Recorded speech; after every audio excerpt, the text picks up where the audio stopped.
քննադատությունը բոլոր դեպքերում։ Ձեր կուսակիցները Աբովյանում հայտնվեցին աղմկահարույց պարտության մեջ, կողմերից մեկը ծեծի հետ կապված է ինչ-որ բաներ, ահազանգեր հիշում են մեկի հետ կապված, որը ծեծի է ենթարկելու, մյուսը հայհոյանքներով է աչքի ընկել, ինչպես է գնահատում այս միջադեպը եւ ինչ եք կարծում, արդյոք պետք է նրանց կուսակցությունից հեռացվելու հարցը դառնա ձևակերպում քննարկման առարկա։ Տեսեք, մենք երկու տեսանկյունից պետք է հարցին նայենք, ես իհարկե տեսել եմ մամուլի հրապարակումները, նախ իրավական, քրեա իրավական եւ մեր իրավապահ մարմինները պետք է բարձրան եղելությունը եւ մեղավորները, եթե այդպիսի կան,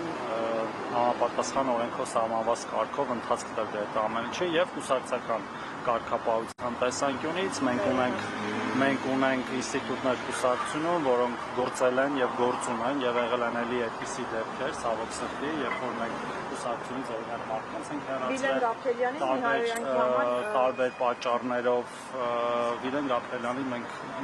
բայց ինքը մանդատը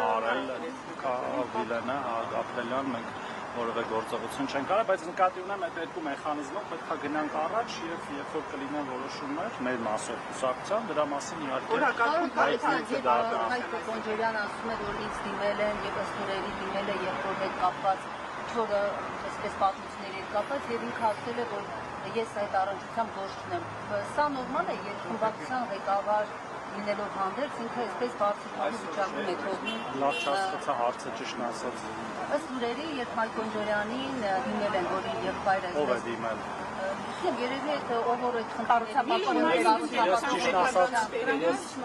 Ես ամենավին տեղյակ չեմ այդ մանրամասներին։ Եվ կարծում եմ, տեսեք, Հայկ Կոնջորյանն է, մեկ ուրիշն է, հիմա բազմաթիվ մարդիկ ունեն բարեկամներ, հարևաններ, ընկերներ, եթե ինչ-որ մեկը հանցանքագործ է կամ իր նկատմամբ են հանցագործը, պետք է լինի պատիժ եւ Կոնջորյանի մեղավորություն ստեղ փնտրելը ես կարծում եմ, որ պարզապես էթիկայի կանոնագիրքը նաեւ հարազատների համար է սահմանում վարքականոնի ինչ-որ բան։ Այսինքն ոնց հարազատ։ Հիմա եթե իմ հարազատը գնա ինչ-որ մեկի մտեղ սխալ բանանի, մեջ հայտնվի, եթե կլինի կուսակցականի հանդեպ, կուսակցականը ինչ-որ բան Ժորժան տարբեր հարցեր եք տալի, հարցը Կոնջորյան Հայկի մասին էր, ես ասում եմ Հայկը ինչ կապ ունի այստեղ, ավետի մասին, արդեն ասեցի, կլինեն համապատասխան պրոցեսներ, եթե արդյունքը կլինի, ձեզ կտեղեկացնեմ դրա մասին, չեմ հասկանում Կոնջորյանը կապ չունի, սա նշանակում է, որ նրա փոխնախագահի պաշտոնում մնալու հարցը չի էլ վերանայվի, չի էլ քննարկվի։ Ագելի գործընկերներ, ես չեմ հասկանում, թե դուք ոնց եք մեկը մյուսի հետ կապում իրականում հարցերը, ասում եմ կա քրեա իրավական գործընթաց, եթե կլինի մեղավորություն որևէ մեկի, քննիչներ, դատախազներ, դատավորներ այդ հարցը կլուծեն։ Կուսակցական մասով կլինի պրոցես, եթե որևէ կուսակցական խախտել է մեր կանոնադրությունը, կուսակցության վարչության ընդունած այլ որոշումներ, այդ թվում կարգապահական էթիկայի կանոնագիրքը, ըստ այդմ էլի կլինեն որոշումներ։ Հիմա մենք մեղավորության կանխավարկածով որոշել ենք, որ Հայկ Կոնջորյանը ինչ-որ բանում մեղավոր է։ Ես չեմ կարծում, որ դա այդպես է։ Ես հարց էի տալիս, ոչինչ չէի։ Չէ, ես էլ ասում եմ, որ ես չեմ կարծում, որ դա այդպես է, որ Հայկ Կոնջորյանը հիմա մենք ունենք հիմքեր նույնիսկ ենթադրել, որ ինչ-որ բանում մեղավոր է։